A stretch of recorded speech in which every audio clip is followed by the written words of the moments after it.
Welcome to the Homeownership podcast presented by Movementum Realty, located in Hanover, Massachusetts. This series covers all things real estate and the best practices for buying, selling, and owning property.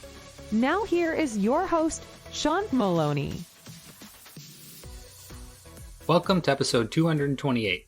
When will the real estate market crash? I'm your host, Sean Patrick Maloney. Thanks for joining me this week.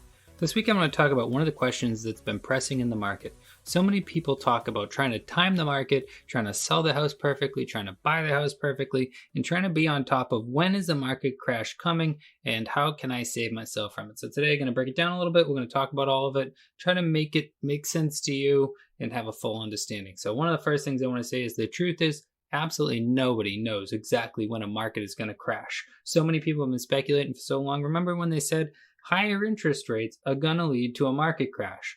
Well, this happens sometimes. The truth is, spending too much time speculating can leave you out of the market. I met clients 3, 4, 5 years ago that swore the market was coming down soon. They're still out there kicking and screaming. You know what they don't like? How little they can afford today because they waited. They speculated and they waited.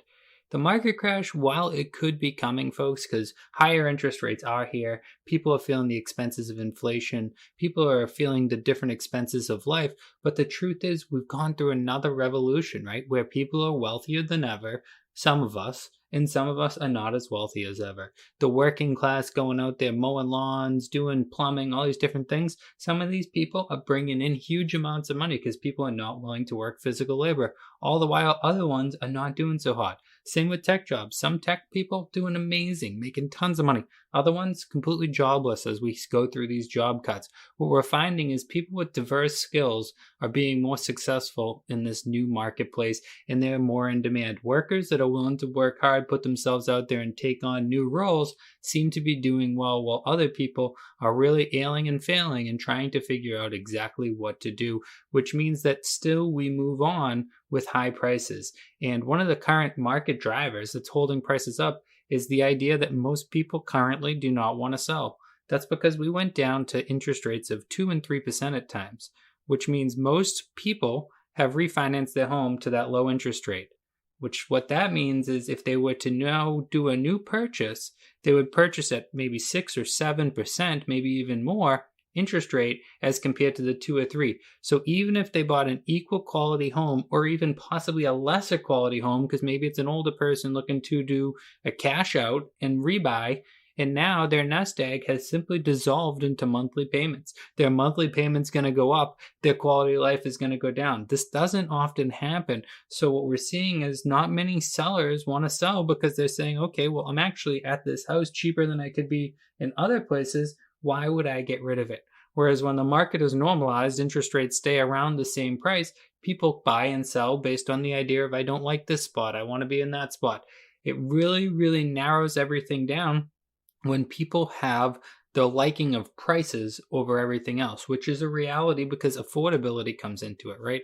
So what we see right now, the reason for the high prices is a total lack of inventory. And that is being driven by the high interest rates. So a lot of the people who speculated the high interest rates were going to kill the market, so far they've been wrong. So far they've waited it out. And what's happened? Rents have risen and the amount that people are paying for properties has risen and the interest rate has risen, which means affordability is at an all-time low for these people who have hung on and waited. For waiting and guessing and speculating, I'm not telling you not to do it. I'm not telling you you shouldn't obviously try to time the market. Real estate's all about that stuff. But when it comes to your primary residence, should you buy, should you sell, making decisions based on speculations can be very dangerous. People who speculated a long time ago still haven't entered the market, while people who speculatory sold their home out from underneath themselves to shop for another home because they didn't want to have a home sale contingency now are found looking for homes, possibly even living with mom and dad. So let's get back to the question. When will the real estate market crash? As an industry professional, as a broker, as a leader, I'm going to tell you the truth. Nobody knows. I already started with it, but I wanted to reinstill that into you that nobody truly knows. Do I see an end coming? I don't think forever the market prices can just continue to surge, right? I do think there's some reality to affordability and what people can buy. That said, I think we're at a point in time now where we are really hitting some of the top heights of the market. and it's going to really not go downhill, in my opinion. I do think that we're going to see some steadying of the numbers. We're not going to see 5%, 10% over asking, no home inspection, and all these other things. I think those things are going to go away in the upcoming time. Again, very difficult to say because we are in an election year, and if we know anything about election years, presidents who are currently sitting looking for re-election oftentimes try to have some positive impact close to the election season to show people some sort of relief in order to get re-elected. So that's going to be an interesting one. Will they adjust the rates down?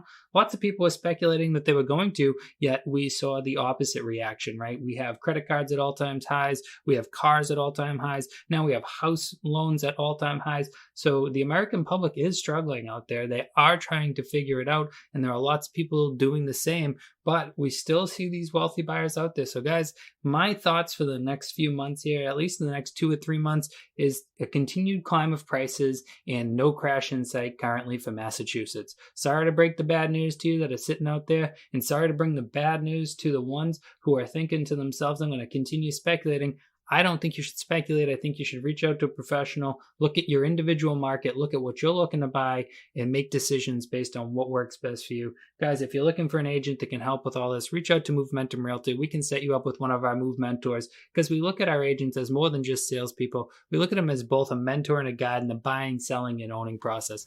Thanks so much for listening today. Make sure to pound that subscribe button. Also tell all your friends and family about this great free podcast all about buying, selling, and owning homes. Thanks again and have a great week.